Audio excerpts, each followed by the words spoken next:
کعبے سے زیادہ قابل احترام۔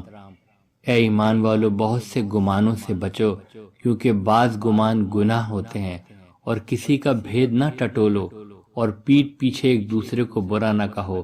کیا تم میں سے کوئی اس بات کو پسند کرے گا کہ اپنے مرے ہوئے بھائی کا گوشت کھائے؟ اس کو تم خود ناگوار سمجھتے ہو، اور اللہ سے ڈرو، بے شک اللہ معاف کرنے والا مہربان ہے۔ رسول اللہ صلی اللہ علیہ وسلم نے فرمایا، معراج کے سفر میں میرا گزر کچھ لوگوں پر ہوا جن کے ناخن تانبے کے تھے، وہ اس سے اپنا منہ اور سینہ کھرچ رہے تھے۔ میں نے کہا، اے جبرائیل، یہ کون لوگ ہیں؟ انہوں نے کہا، یہ وہ ہیں جو لوگوں کا گوشت کھاتے اور ان کی عزتوں پر گرتے تھے۔ مومن کعبے سے زیادہ قابل احترام ہے۔ جس نے اپنے بھائی کی عزت کو بچایا تو اللہ قیامت کے دن اس کے منہ کو آگ سے بچائے گا۔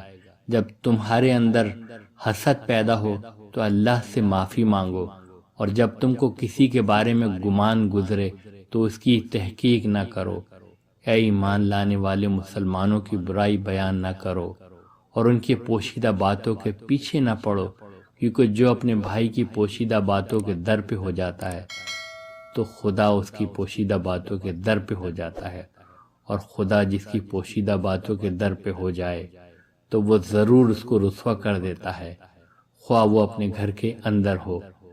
بدترین زیادتی یہ ہے کہ کسی مسلمان کی عزت پر ناحق حملہ کیا جائے۔